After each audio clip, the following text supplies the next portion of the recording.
above. Gee, it's great to be alive and love. Good, good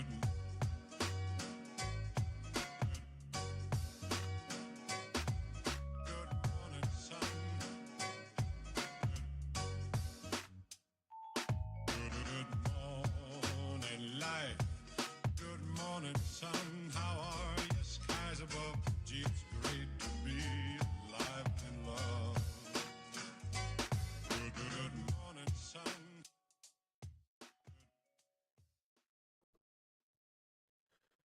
And good morning. Buenos dias. Cheers. Hola, Mo. Hola, Excel. Todo bien. Gracias. And we have audio. Okay. It has been a busy week. I am just going to blast through this, and I hope you're having a good week. Happy Friday. Okay. And Creed is representing this week. You'll learn more. Ask a question. YouTube, Twitter, Twitch. Yes. Say hello and jump on in and ask a question. What are you up to? So last weekend, I finally got my 2023 tax stuff done. I didn't do my taxes. I had to send it off to the tax preparer, but I finally belatedly, very belatedly got that done. And of course, it's not as bad as to it wasn't so bad as to justify my procrastination, but I'm pretty good at procrastinating, and I do have one excuse though, which did delay things several months because I would start, I would run into an issue, I'd stop, I'd have to get it fixed, then I'd have to wait 3 or 4 weeks to resume again. So literally strung it out over months. And that is that QuickBooks Online. Well, I love many features of it. The bank transaction import and the bank transaction review process is completely broken.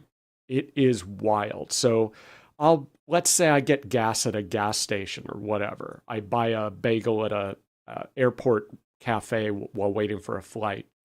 It will bring it down and it says, bagel store at the airport, but then it'll say, oh, you paid this random person money, and it will then categorize it to some random GL account. Like, I'm looking at a transaction. Why did I pay this person in Canada that I haven't spoken to in 3 years? Like, what's going on here? And why does it say that it was owner's equity or something like that, right? So every single transaction I'm having to clean up. And I have triple checked. I do not have any matching rules. That's one of the things that QuickBooks support just said, delete all your rules to avoid this issue. It's still doing it. So I don't know if these were old and I'm catching up. It's baffling. And then if you miscategorize something and you add that transaction from the bank, it duplicates the transaction and it does a debit and a credit to the same account. You're just like, what? So it's got like withdrawal or expense, and then a deposit. You're just like, so man, every time that happens, I have to stop. I have to make an appointment with the bookkeeper service that I pay extra for because they're actually competent. They help me clean it up and then I start again until I make the same mistake again accidentally. Holy cow, it is so bad. So that delayed my tax prep process for months just because I would get stuck and I'd be, okay, I give up. Anyway, maybe I shouldn't wait 12, 18 months. That's crazy talk. Okay. So, also, it seems to be around me absolute peak cold season. When is it not cold season at my house? But man, everyone is sick. The kids are sick. The students are sick. The teachers are sick. And my kids just bring it home. So we have just everyone in my house, except my wife, of course, my kids and I have been coughing and sneezing. And I always think of this book. It is called Ah Chu, Ah, AH-CHOO, The Uncommon Life of Your Common Cold by Jennifer Ackerman. And it's not like, an exciting thriller, but it's a good book that just talks about just the routine stuff we don't think about the common cold. And the one story that I will never forget about this book is she explains that their entire research labs that research the common cold for pharmaceutical industries or medical studies or whatever. And so people actually volunteer to go into this like environment where you have a room and a medical clinic or something, and they intentionally infect you with a strain of the common cold. They put a swab in your nose and infect you with this cold virus. And then they see like how long does it take to get symptoms? What are your symptoms? How long is recovery? Does this treatment work? XYZ. And the most interesting part of that is she said that study after study have found that approximately 30% of humans simply don't show any symptoms. They are infected. They do get a cold. They can measure the virus load in the body. They can see the antibodies. They know the person is infected just like everyone else, but they have virtually zero symptoms. They don't sneeze. They don't cough. They don't get a runny nose. They don't feel bad. They don't get a fever. They're just like, achoo. And they're just like, what? What's the problem?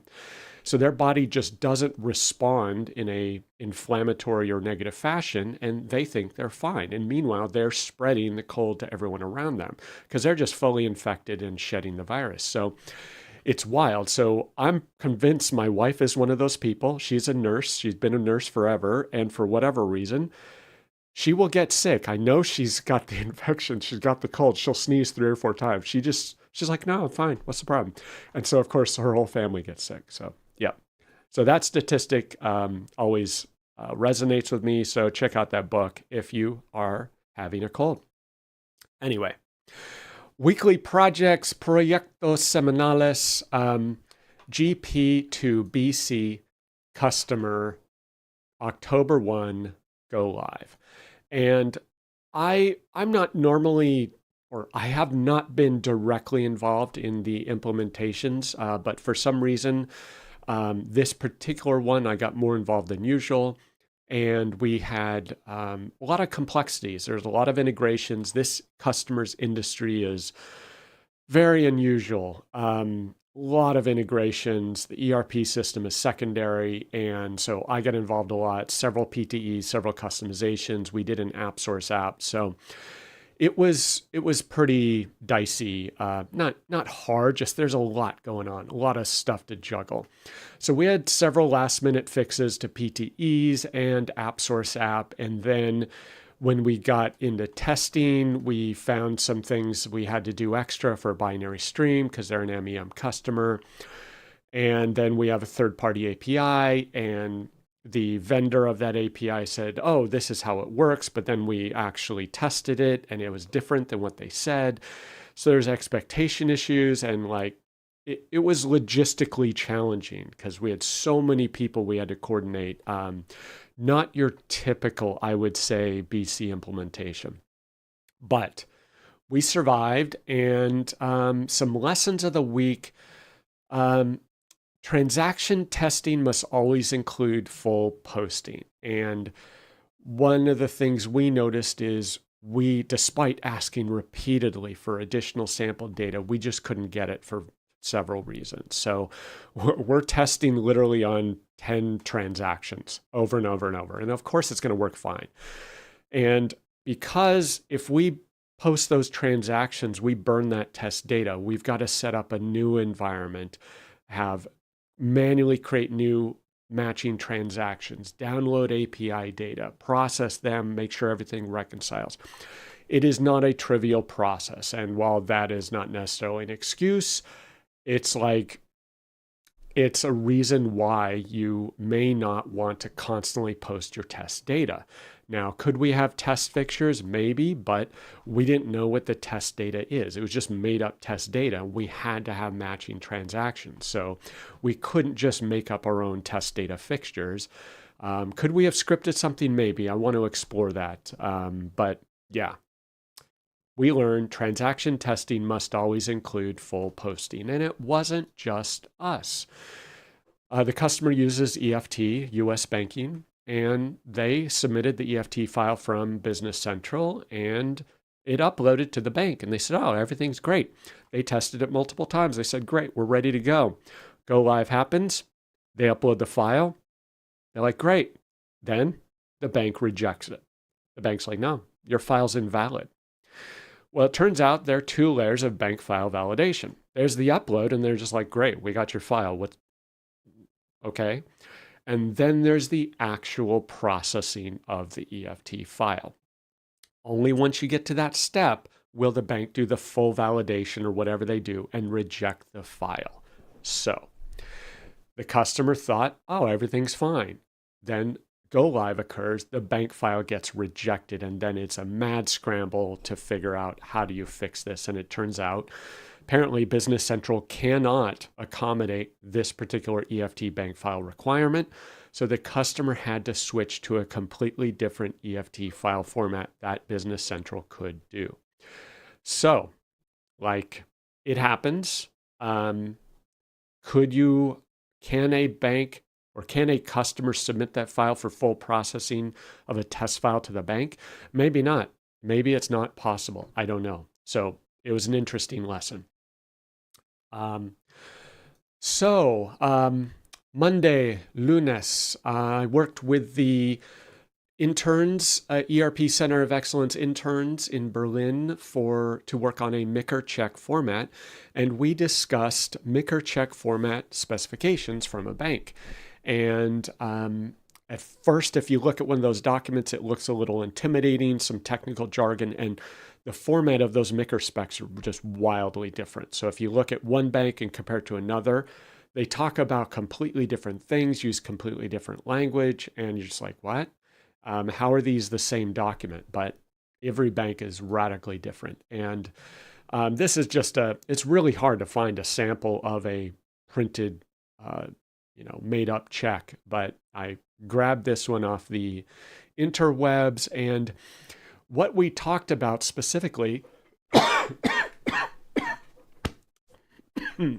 excuse me, un momento.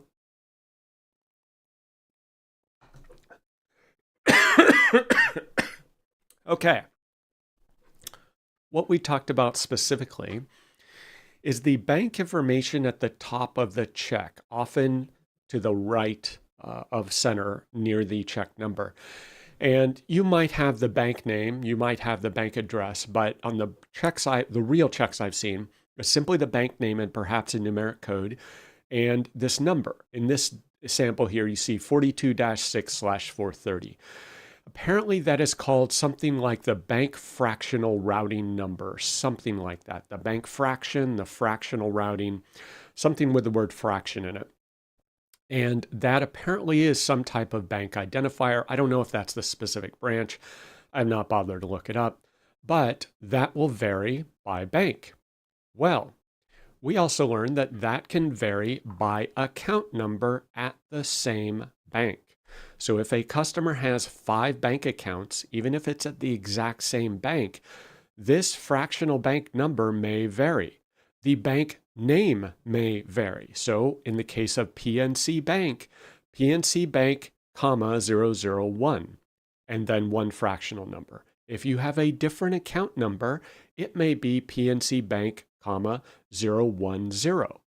And so the bank name, quote unquote, and the fractional routing number of that bank may change for different accounts at the exact same bank.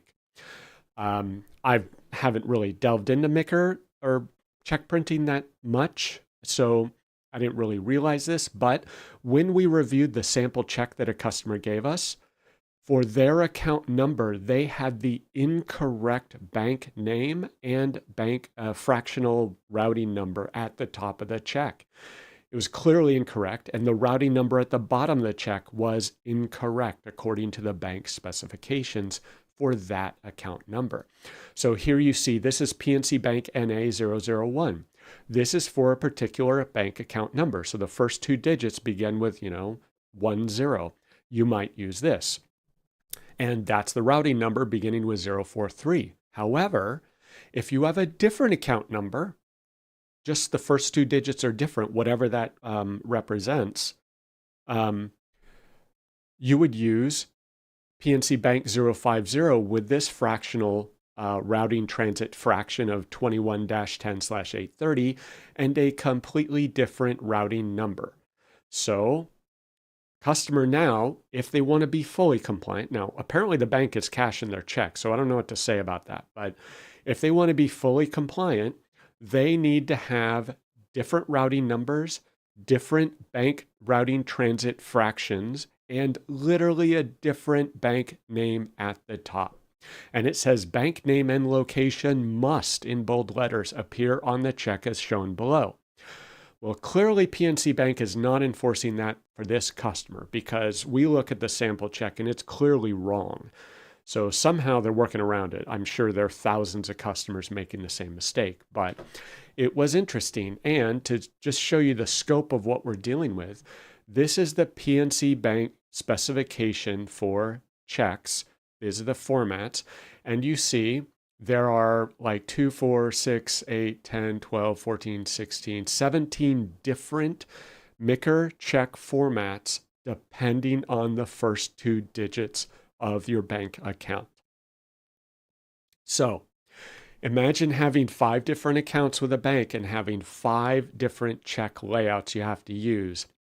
So we're looking into feeding the bank routing transit fraction and the bank name onto the check. We'll see if we can pull that off. Anyway, that was interesting. That was learning on Lunas. Okay, coffee delivery. And I was on a call with Jocelyn from Berlin, and I saw the yellow truck pull up. I'm like, yes, it is here. I received my shipment of coffee from Good Beans, El Salvador. And this is the Torgo's house blend.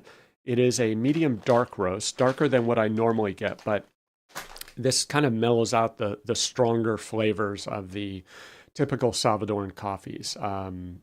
It's a little too powerful for my American tastes because they use anaerobic, they use natural process, they use honey, and those produce much stronger fermented flavors than washed. So this is Gabe. He is the owner of Good Beans El Salvador in San Salvador. So I visited his coffee shop a couple times.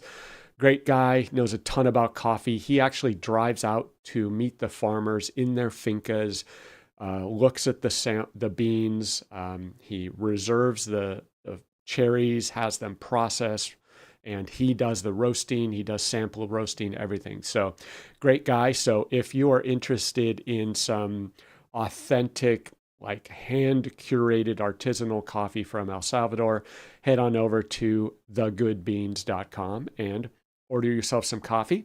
He ships internationally. So I ordered, I think, on Thursday afternoon or evening. It shipped on Friday.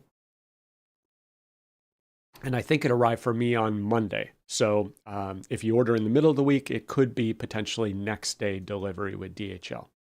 And then Nabil on Twitter helped me with something. So I sent him a pack of coffee from Good Beans, and he got the Mapache Finca Las Nubes and Heirloom Bourbon. And that arrived in France on Tuesday. So yeah. Check it out. Okay, then we did some learning on report layouts. And the Berlin interns discovered that, so this customer has a customer statement that they want, and they want to put the payment terms on the top of the statement. And not surprisingly, payment terms apparently is not part of the customer statement report. Okay, I can kind of excuse that. But then they use this term customer reference number, and I believe we're using external document number. As far as I can remember, there isn't a single Business Central report that includes external document number. Like, come on. I don't know any other developers out there. I don't know your philosophy, but my philosophy is if I am doing a query and I'm querying the database, I don't just say, oh, let me just give me these, 8 fields for this report. I say, give me all 20 fields because like not all 100 fields, but like anything that could be reasonably expected to be used on this report, add it. Um, because it just makes life easier down the road. And you could say, well, there's query optimization performance. Okay. Well, now I am the 8,000th person who is having to write a report extension or a custom report object to add external document number to the customer statement report. And like, come on. So everyone is reinventing the wheel. Everyone has their extension and everyone's charging the customer for the exact same thing. So like I think we have 3 or 4 reports that need external document number on here because that's what we end up using for the customer reference, vendor reference, whatever. So I just wish there's a better way. Like, let me know. Am I missing something here? So the interns did the report format, but they're like, hey, we don't have payment terms. We don't have external document number. We need our developer to do a report extension. So that's on our list.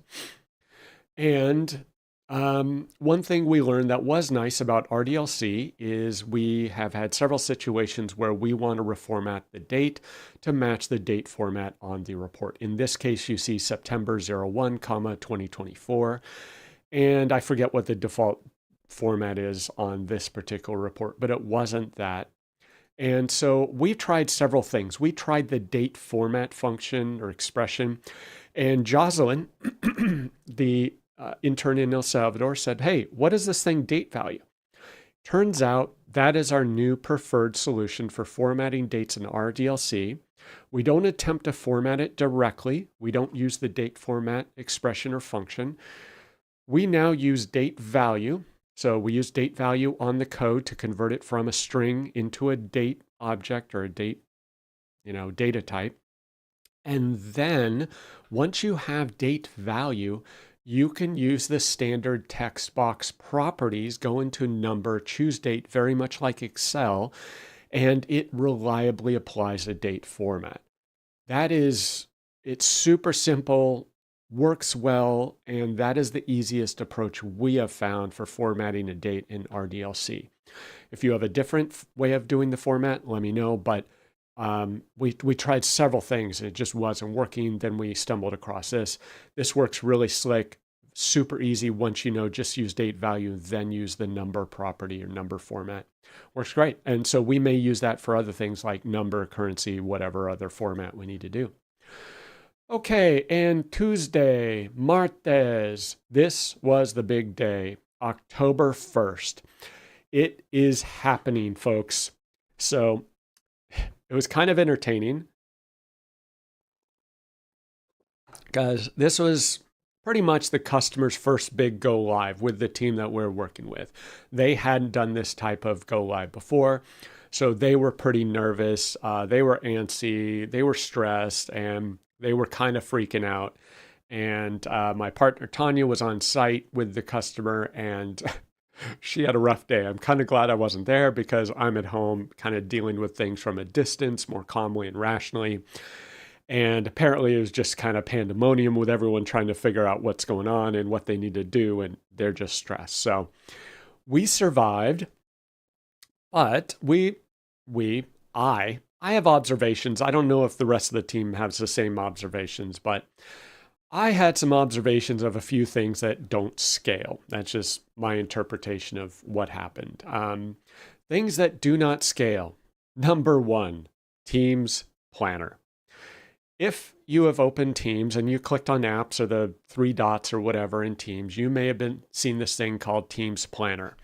And like Zoom trying to offer me email and organizing my life in Zoom like I would ever do that, Teams is now trying to add features and apps within Teams because someone thinks that people like Teams. I do not know who those people are. So on this project, they tried to use Teams Planner. Aside from the glaringly obvious flaws in that tool, like just crippling limitations in that tool of Teams Planner, it just became a nightmare to manage. And they abandoned it. And guess what they went to? They just started putting tasks in Excel because it was such a hassle to scroll across all those tasks in Teams and up and down and left and right in Planner. It was useless and no one was paying attention to it. So what did they do? They reverted to an Excel file that just linearly listed the tasks that needed to be performed for the go live. So I will chalk that up as a real world failure of Teams Planner in a critical situation. If you're doing grocery lists or, planning your vacation, maybe Teams might work. I would not use Teams Planner on any project personally. Next up, Teams posts. And I don't even know, I tried to figure out what to call this. Within Teams, you have teams, and within teams, you have posts. This is an absolutely horrible, abysmal feature to use for project communication. I don't know who does this, but someone at the customer decided early on to use this when things were calm. When you're about to go live and messages are flying on Teams posts, you absolutely cannot tell what's going on. Just stuff is scrolling off the screen. People are adding posts, adding replies to posts under Teams in Teams. You have no idea that someone posted a reply unless they tag your name, and stuff was just flying by. No one knew what was going on. It was just this madhouse. And I was like, I have no idea. It was unmanageable, completely unmanageable, completely broke down. I mean, somehow we survived, but Teams posts as a feature, like maybe if you're saying, hey, company picnic is on the 27th, bring, egg salad and napkins, great. Like passive things like hey, here's a notification. But if you want collaborative communication on a complex project with 10 people simultaneously, my humble assessment is Teams post is an absolute dumpster fire. And to be fair, it's not just Teams. Email broke down completely as well. So I sent an email to several people and it got lost in their inbox, and they glanced at it like, oh, I don't know who that's for. And it just got ignored. So I was like, hey, we have this critical steps for go live. We need X, Y, and Z. And no one responded. No one did anything about it. And then someone's like, well, I kind of saw that, but I assumed it was taken care of. So it's not really the tools, it's the communication that is the challenge. Things that did work, Teams meetings. When we get on a call and have a meeting, Teams is just the, conference call app and screen sharing app. It worked, just like Zoom or GoToMeeting or Google Meet or anything else would work. That worked and forced us to pay attention and communicate with each other in a way that was, required interaction and got confirmation. It wasn't just posting into some Teams post abyss that goes away. So that did work. Sitting in a physical conference room for Go Live, they allocated the conference room. They had everyone in there as the classic war room. Apparently that worked. It facilitated communication. I would be on a call. Tanya would say, oh, he's right here. She's right here. They're right across from me. Oh, let me get so-and-so. And facilitated communication. So when things get stressful and complex, you break down to the, simple old school tools. And during the project, we had a scenario where we had to get production API keys, and the question of sharing credentials came up. So I got one email with a email and password for that email account that was critical to setting up an API account. And that was interesting. I was like, okay, well, I guess that might work. I might want to change the password. And then we got an email like sent to 8 people from a vendor with new API keys to production. I was like, okay, that's probably not a good idea. Thankfully, someone else replied and said, yeah, we need to reset those API keys because you just sent it out in clear text. And it was a weird response. The vendor said, I sent it in an encrypted email. I'm like, No, you didn't. So the vendor resent the message, which using a service I didn't even know about, using it's called Microsoft Purview Message Encryption, and it goes out to your email address. You need to then authenticate with your account, validate that you are the recipient, you own that email address. So not like super secure, but more secure than plain text email. And then that directed, well, interestingly, when I tried to open that, Outlook triggered some dialog. It says configuring your computer for information rights management. I don't know what that is, some key exchange validation, identity verification, not sure. And then me a link to a website called One Time Secret, which maybe I've heard of this before. I just can't remember. It's been a long time if so. And One Time Secret is a website where you can paste in some text and then send it to certain people with certain restrictions, validate email address. You can limit it to viewing one time. And once they view it one time, they can no longer access it. Now, obviously, you're trusting this website, One Time Secret, but you can just paste the API secret with no other identifying information and be kind of hard to correlate. But anyway, it's an option. Now, other than all this jumping through hoops and this gyration just to share something, internally, we use 1Password. And so I used 1Password sharing. And I'm like, okay, I put it in the API key in 1Password. Then internally, me and my dev team, we have that shared vault. But then when I shared it with a consultant, it's like, oh, here's the 1Password share. They get it via the email, they validate their email, and I can say this expires in 1 day. I can say who can have access, can only be viewed one time. And yeah, it's kind of all in one, plus it's our password manager, so it's pretty simple. So I'm going to go with 1Password sharing rather than this whole message encryption and one-time secret and like all these other layers of stuff. But that's just me. So check out your options for password sharing, and or secret sharing and see what might work for you. And Brad says 1Password is great. Yeah, I like most of it. There's one feature I do not like about 1Password, and that is after a machine reboot or log out or whatever, it forces you to authenticate with the full master password, which for me is a nightmare because I have like a 50-character password. So my RoboForm password manager lets me authenticate with Windows Hello after a fresh reboot. So I can do a fingerprint off right away after reboot. As far as I can tell, 1Password does not, which is super annoying for me. But that's the only thing I've found so far. I think it is pretty darn secure otherwise. Okay, moving on to Wednesday, miércoles. Two questions came up in discussion about the design of an AppSource app that we recently built and deployed for this customer. And that is regarding integration API data, purge versus retain. The vendor we're pulling from has an option that says when you pull from this API endpoint, you'll get your data and we automatically purge the data. It's gone. That makes me nervous. Not a fan of that. So I said, nope, I don't like that. You need to save the data. Great. You call this other endpoint. You can call it as many times as you want. You just need to pass in the date that becomes your filter, and we'll give you everything from that date onward, newer. And I like that. That's much, much, much better for me. Now, do they need to store 5 years of data? No. So it's just a trade-off. But I do not like purge. Many, many problems can come up with that. Next up is logs. Similar question.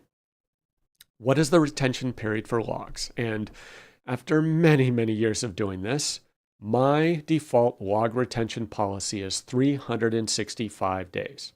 And that is chosen due to the highly scientific process of having customers who've needed logs hundreds of days old, like 180 plus days.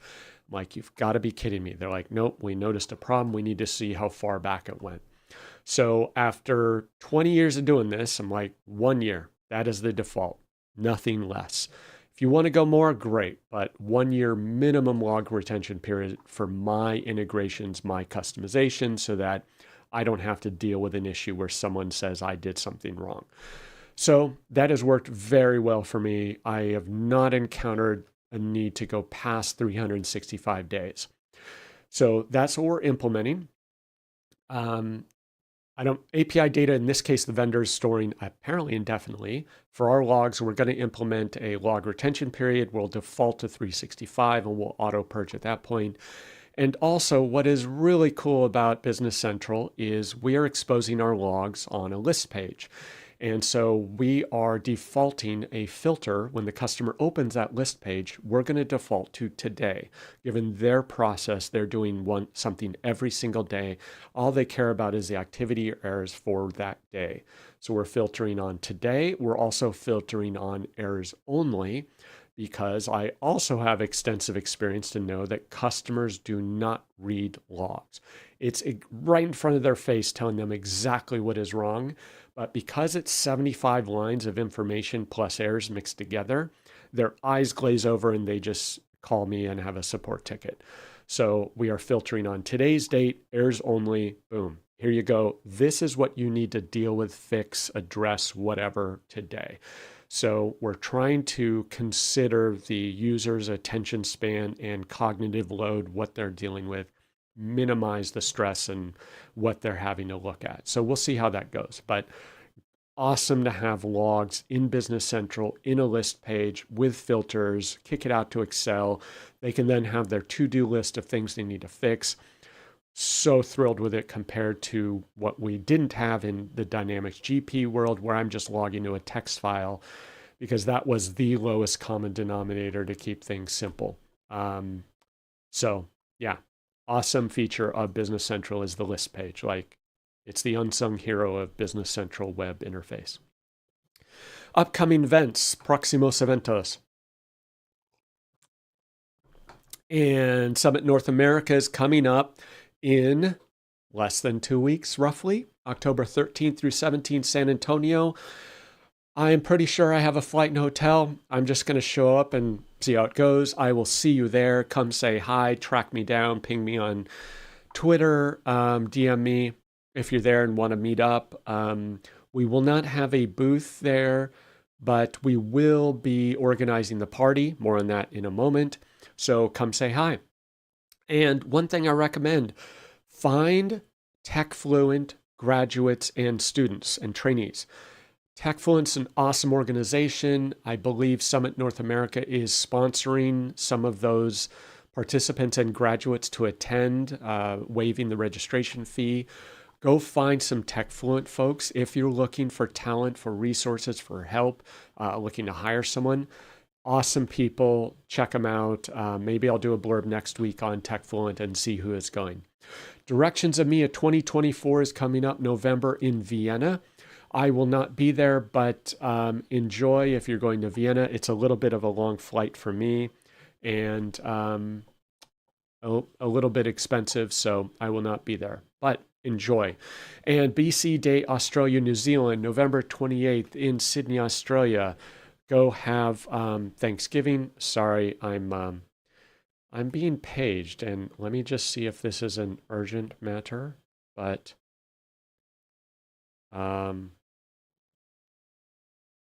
anyway, BC Day Australia, November 28th in Sydney, and then Engage 2024 in St. Petersburg, Tampa, Florida, December 9th through 12th.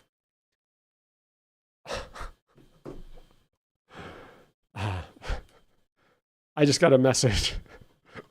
My wife used her cell phone to make an international phone call, and apparently it cost over $100.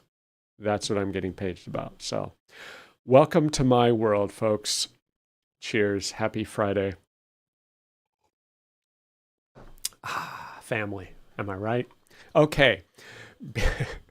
If you're attending Summit NA in October, book your calendars. If you're a BC person, Tuesday, October 15th, 8 to 11:30 Central Time at venue 1902. on Commerce Street, San Antonio, Texas. It is the first annual BC Bash organized by Shannon Mullins and Tanya Henderson of BC Consulting Group and Blue Dragonfly, sponsored by Test Team, BC Toolbox, Netstock, Cosmos, and Notice. Come enjoy the party. Have a nice, refreshing water with me and have a good time. Come say hi. Okay, I will see you there. Summit MA Roadshows, Indianapolis, November 6th, Houston, December 5th. Dynamicscommunities.com Summit-Roadshow. There is no shortage of events through the end of the year, folks. Participate in something. Okay. On the BC Learning front, Jeremy Viska with Spare Brained Ideas created this book a couple years ago, and this was the Dynamics 365 Business Central API reference. Very good book. It's very extensive and user-friendly in that it's not just JSON payloads and technical descriptions. It's got screenshots of when you call this API endpoint, here's the page in Business Central, here are the included fields, and by implication, here are the fields that are not included, which tends to be the more important thing I'm looking for, because there are a lot more of the fields that are not included in the API, unfortunately, but does a great job of just making it accessible. You can probably figure out most of that information on the public Microsoft API docs, but like this book, you pop it open, you find what you need, boom, there's your answer. Like very well written. And this is the second edition coming out. It's earlier release for the existing purchasers, existing owners. You can get the early release download electronically. But highly recommended if you're doing much in the BC API space. And this, of course, is the Web API 2.0, not to be confused with every other API that Business Central has. And yeah, enjoy. Pick up a copy. Thursday, Jueves. We had some post go live housekeeping after the crisis of go live went through. Everyone calmed down a little bit. We worked on some cleanup of various tasks, add some enhancements to our app source app. We modified, enhanced the PTE, a few things, fixed a few things, and things calmed down quickly. We started looking at phase 2 tasks, and I submitted a Lenovo service ticket for a trusty ThinkPad, and it is right here. So this is a ThinkPad X1 Carbon 9th gen. It was approximately $550 off of eBay. It is physically brand new, literally unused, not a single wear mark on the keyboard, trackpad. It still had the sticker on the fingerprint sensor power button, sticker on the webcam, like literally unused. It's untouched, but it had a problem with one of the USB ports, which I knew. It was disclosed in the listing. I was like, oh, let's see if it works. It's probably fine. Well, I took it to El Salvador. David, it was for David. He started to use it, and we knew the issue, and he's like, hey, neither of the USB ports are working now. So it died. Both USB ports stopped working for data or power, and I was like, okay, fine. So I gave him my laptop. I took this broken laptop home, scheduled Lenovo service, and 2 days later, guy shows up in my house because it had the premier on-site support, still under factory warranty for 3 years. And the guy, I submitted the ticket, described the problem, and they just knew instantly what the problem was. They FedExed a new system board to their depot. He picked it up, drove over to my house, swapped out the board in under 15 minutes, and yeah, it's good to go now. And I looked at the price of the system board, and overpriced, of course, because it's a significant repair part, $1,000 for that system board there. So I'm glad it was still under warranty and glad I got it fixed. Apparently it is a common issue charging on USB, which seems like a horrible idea to me, but okay. So yeah, replaced it, all new USB ports, and it's good to go. So that was pretty cool to get that done, and I'll be taking that back to El Salvador. And I see I have a bad slide here, kind of leaked the news here. Cybersecurity news. T-Mobile was fined $31.5 million by the FCC. Why the FCC? Not sure. In a settlement over 4 data breaches. And at first you're like, wow, yeah, that's a lot of money. But then you're like, wait, 4 data breaches over how many years? Only 31 million, exposing probably tens of millions of customer data. Like, I'm thinking, man, if you did the math on that, that's probably a pretty good deal. Because imagine the millions in cybersecurity just fire drills that they avoided and all the software and hardware and staff they didn't have to pay over those years. They probably came out well ahead on that deal. And data breaches are so common now. It's not like anyone is getting a black eye over a data breach, right? So T-Mobile's probably like, sure, sign that check. That was easy. And I think half of that is going to the US government, whatever they're going to waste it on. And half of it goes to some other fund to enhance their cybersecurity. So they're essentially being forced to pay $15 million to enhance their own cybersecurity years later. I mean, pretty good deal, I think. So that was interesting. And then Ireland fines Meta 91 million for storing passwords in plain text. Folks, yeah. So apparently Meta discovered this. It sounded, from my glance at the article, sounded like they discovered this, they disclosed it, they resolved it, but Ireland fined them anyway. So, no good deed goes unpunished, but it was pretty stupid to store passwords in plain text. So just goes to show the largest companies in the world, the best 10x engineers on the planet, you still have interns storing passwords in plain text. Like, hello. And sorry, this one's kind of covered up. Let me see if I can fix this. Here we go. Let's scoot that over. There we go. Oh, okay. Hold up. Let me just fix it right. And there we go. So, catching up here. I got an email from, or I saw this post from, of all people, SonicWall. I guess the SonicWall security team, kind of ironic given the security issues SonicWall has, they detected insecure deserialization in Veeam backup and replication. I use both SonicWall and Veeam, and both have just been hammered with security vulnerabilities in the last couple of years. Veeam has had several, 2 or 3 at least in the last year. And I wouldn't say they're critical because it's typical internal infrastructure, but this, I think, is a second or third Veeam CVE that was identified. I don't know how severe this is, but it says this is proof of concepts available and they expect exploitation in the next several months. I'm assuming you shouldn't be exposing Veeam to the public internet, so I'm assuming the risk of this is relatively low, but on an internal network, it's a possibility. So patch Veeam if you're using it. And then lastly, zero-day breach at Rackspace. This is interesting because Rackspace says we detected malicious traffic on our network. We detected a breach of customer data. So they detected the attack internally, and they traced it to management software they use from, I forget the name of the vendor, but they said, oh, the breach was caused by a vulnerability in this vendor's management software.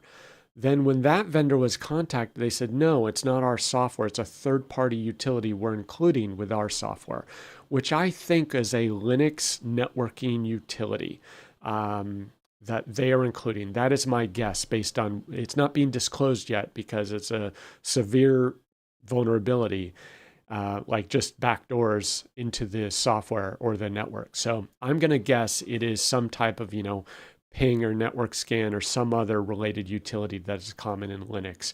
And so it's Rackspace pointing to this management software, which points to this utility, which is not even under their control. So it's this chain, a supply chain essentially that is occurring there. So very common. In the kind of blended world of cyber security and AI, this tweet was interesting, and I didn't look into this deeply to figure out how valid this was, but this person claims that they were able to jailbreak the AI called Claude or the LLM called Claude. And I've heard of this, I know nothing about it or who makes it. So this person figured out how to jailbreak Claude to get it to do things it shouldn't really do. And clever name, they called it the Bene Gesserit voice. Really, if you're a Dune fan, it's a great name. So this person figured out how to get Claude to do something, and that prohibited action was to tell what Gemini, and was that Google Gemini? I don't know. I think that's the horrible Google Gemini LLM or AI. So Claude, they got Claude to tell Gemini what to do. By telling Claude to jailbreak Gemini, Claude figured out exploits in Gemini, and this cascading structure of AI jailbreaks was able to unleash this horde of Gemini agents to then attack other things. So it described it as Claude mode is essentially locked in a room with 3 standard Gemini agents and tasked figuring out how to escape a virtual machine. In seconds, it came up with a plan to one-shot jailbreak all of the Gemini agents, converting them into minions, who then provided links to malware and hacker tools using their built-in browsing ability to attack this virtual machine, apparently. Pretty remarkable. I don't know that it's like revolutionary, but the implementation shows that it is possible. So from just one prompt, Claude not only broke free of its own constraints, but also sparked a viral awakening, a little dramatic there, but viral awakening in the internet-connected Gemini agents. So a universal jailbreak can self-replicate, mutate, and leverage the unique abilities of other AI models. So maybe Claude has a built-in limitation that prevented it from doing any of this. But by jailbreaking Claude, you were able to then leverage other AI agents, which could be jailbroken, to leverage their internet-connected capabilities. Pretty clever. So red teaming exercises show how AI systems may be more interconnected and capable than previously imagined. This one is a little bit of a stretch. Raises questions about the nature of AI agency and free will. Come on. It's one AI controlling another AI. And this was a term I'd never heard before, talking about models that lack the cogsec. So this is a coined term, cognitive security. Interesting. So can AI models have cogsec to resist AI jailbreak attempts? Anyway, this is the new discussion going on with cyber and AI. And welcome to Friday, the weekly live stream. Cheers. And I have a call with the interns in Berlin. We have a growing team. And we have our usual Friday customer BC project meeting where we will recap our go live this week.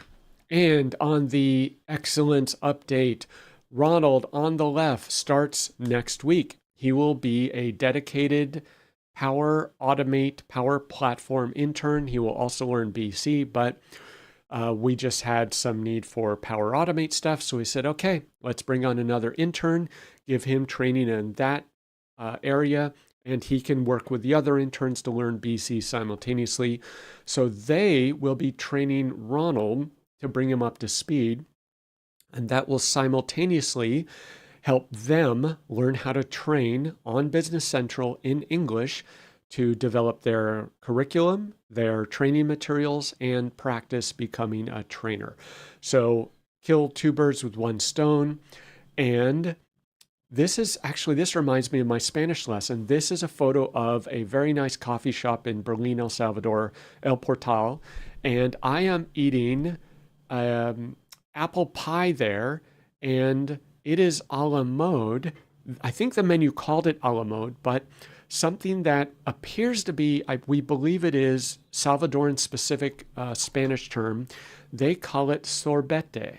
And so they will not say ice cream or helado. They will say sorbete, which we, through inference with my Spanish teacher, we did figure this out. And that appears to be a Salvadoran specific term, All ice cream is sorbete, even sorbet. So that was interesting. Okay. And also on the excellence update front, I have ordered 4 new ThinkPads off of eBay from my preferred vendor. And I went with 2 ThinkPad T14s and 2 X1 Carbons. This time I went with the T14 Gen 1 and the X1 Carbon Gen 7 because these are half the price of the Gen 2 and Gen 9 that I bought last time. So the Gen 2, T14 Gen 2 are in the $500 range. The X1 Carbon Gen 9 are in the $500 range. And we needed backups and I needed to bring more. So for half the price, I got 4 laptops for $1,000, like absolute steal. They appear to all be in good condition. This is like I think I purchased 18 laptops or more from this vendor, all very good, with just the known minor condition or issues that were disclosed. So 4 more are on the way via FedEx, and we'll do a full test procedure and rundown. These will not be under warranty, but that's fine at $250 a piece. They're disposable and can be used for parts. I'm totally fine with that. So I may order a few more to bring with me on this trip to El Salvador, but yeah, 4 more in the queue. And in terms of personnel updates, I mentioned Ronald is starting. We also have Franklin is starting as not an intern, but a candidate of the training program. He'll be training for Business Central AL development as a junior dev. Got him a laptop that I brought a couple weeks ago, so he has that new ThinkPad. We just got him a cell phone and he will have a new SIM card. So he'll be fully mobile, got him UPSs. So he is fully mobile, backup power, fully independent. He can work anywhere. And he will be learning AL development. And then Miguel, we are talking with Miguel, preliminary conversations to get know him better. He has a 5-year degree in English from the university in El Salvador, and he would be another candidate to join the program to start training part-time with Ronald, with Jocelyn, with David to do, say, 2 hours a day, a couple days a week to start learning Business Central.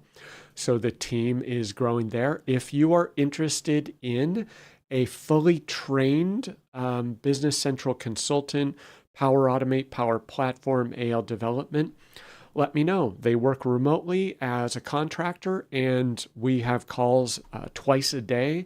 They are part of U.S. Central or Mountain Time Zone, depending on the time of the year. And they literally have degrees in English, know English better than I do. So they can tell you about perfect present, perfect past, whatever those words mean.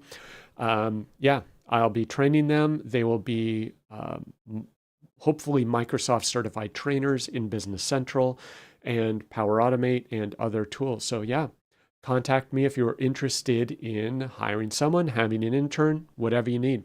We're looking to grow the resources there. And then on a slightly different front, I've mentioned that every month I sponsor a Berliner to get English Academy. This is a 10-month English Academy where they can, depending on how much English they know, from 0 to self-taught, they can start this 10-month program and have excellent English after 10 months. And Enrique was the first candidate, then Daniela, then Edgar, and then Fabricio, and then more recently, Joel and Ana. So we now have 6 people. 5 of those are in Berlin. 1 is in El Zonte. 6 people learning English through the E4CC English Academy program. So we are growing there and English is spreading. We're speculating, but we might be doubling the number of English speakers in Berlin. There are probably several others we're not aware of, but in terms of the people we know, these 6 young people, or 5 of these people, are in Berlin. In a couple of months, we will literally be doubling English speakers in this small town of, I'm told, roughly 18,000 people. So that's pretty crazy. Q&A. What do you have going on? What are you working on? What do you do in your free time when you're not spending every waking moment learning about Business Central like me? Um, One thing that I did confirm, this is a widely shared belief in El Salvador, at least, and I'm told other countries. I forgot the name of the fruit last week. I was just brain dead. Papaya, I believe, right? I now think of McLaren, right? McLaren race cars, F1, orange, fruit, papaya. You take these papaya seeds, you scoop them out, clean them, wash them, dry them. I put them on a paper plate, stuck them outside in the hot California sun. They dried in one day.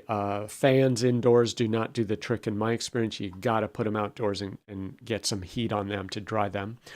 And once you dry these seeds, they're smaller than the typical black peppercorns. Great tip I got from a Canadian in El Salvador who is a foreigner dealing with the stomach issues like me. The natives, they're like, what's their problem? I never have stomach issues, but foreigners, we just get beat up pretty bad. The trick is you put the dried papaya seeds in a pepper grinder, just like you would ground pepper. Just absolutely brilliant idea. And I'm very skeptical of these types of things, but everyone swears by it. And he told me this. So I bought this travel pepper grinder, put the dried seeds in there, and I didn't use it in El Salvador, which I now will, but I ground the papaya seeds, put it on my food. The same day, I felt an improvement. And I contacted him and I didn't say anything as to how long did it take you. He said, same day, I felt some relief. It is absolutely true. At least at this point, I have one confirmation to confirm that ground papaya seeds in your food help, and significant, noticeable, immediate relief within a few hours. I had 2 meals. I was like, wow, there is no flavor. So I tasted the ground seeds. I tasted no flavor. It wasn't bitter. It wasn't spicy. It didn't taste bad. It's just flavorless. So I just slathered my food with it, just like I would put a bunch of like heavy pepper on lunch. And I mean, now when I travel, I'm taking this to El Salvador, bringing extra for friends or family. Worked wonders. I am now a believer. Excel says he is currently trying, or he, sorry, I don't know who Excel is, but Excel is currently trying to build an API connection with Business Central. Welcome, Excel. 2 resources I'd recommend. It is, I find it very confusing. I just can't remember the 97 steps required to do it. And you got to set up your connection, your authorization, you got to get the URL. There's so many elements of the API connection for BC. It's frustrating. AJ Kaufman, great resource to follow. He has had courses. I don't know if he has any recorded courses or course materials you can buy, but he has a paid course that he does classes a couple times a year. His classes are a great resource for Business Central Web API. Jeremy's book is another one that I mentioned earlier. Spare Brained Ideas books, go check that out. There are technically online Microsoft articles on how to do this, but oh my gosh, sorting through it gives me a headache every time. So good luck with that. I use Postman. It does work. It is also kind of tedious. Other people use VS Code. So find a tool that works for you. Okay. And on kind of the interesting learning front, this popped up due to the algorithm on YouTube.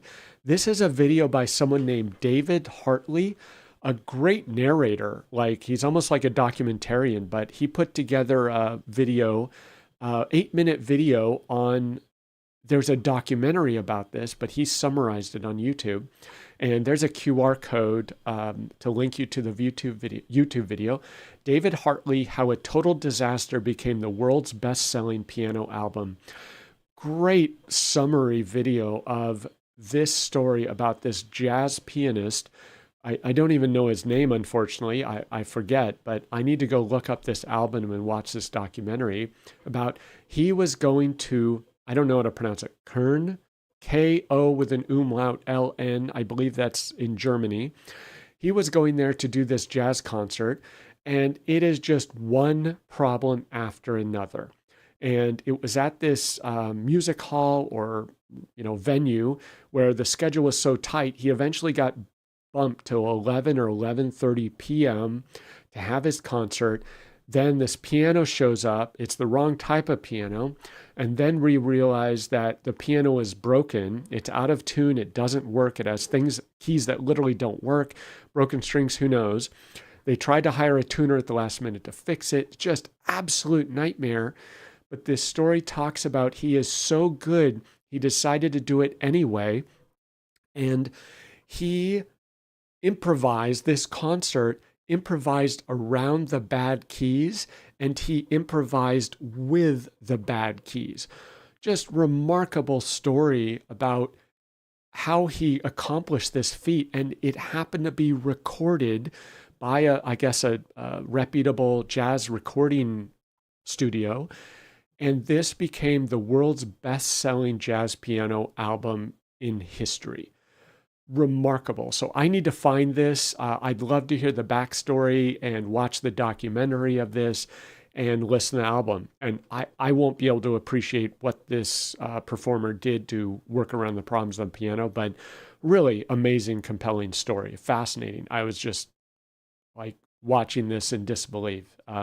Great 8-minute video of how what would seem to be one of the greatest jazz pianists and under-recognized jazz pianists in the world accomplished this amazing feat. And I tell the interns in El Salvador, in addition to the word excellence, which we constantly emphasize, I regularly say to them, if you start a project or a task and it goes perfectly and you accomplish it with zero problems and the customer's just thrilled and you don't encounter any issues, you really haven't learned much. You may have learned a little bit, but you've only learned, say, 5% of that task. Now, when you do a task and you encounter problem after hurdle, after headache, after, challenge, that is when you learn. So when you encounter 37 problems modifying this RDLC report layout, you have learned. That's when you know you have learned. And you get through all those, and at the end, you're like, okay, I delivered this. If you're saying that was a nightmare, you have learned in the process. So we are constantly running into those. And I'm like, awesome. We ran into a problem. What did you learn? Well, I learned these 12 things in the process. Exactly.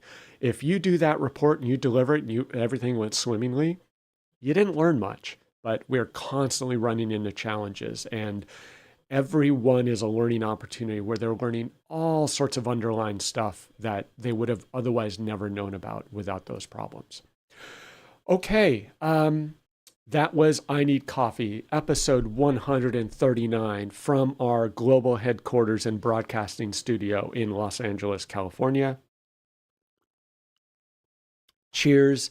Head on over to thegoodbeans.com, pick yourself up some handcrafted artisanal El Salvador coffee direct from the farm to Gabe to your doorstep via DHL. And have a good weekend. Adios. Nos vemos. Que le vaya bien. I'm out of here.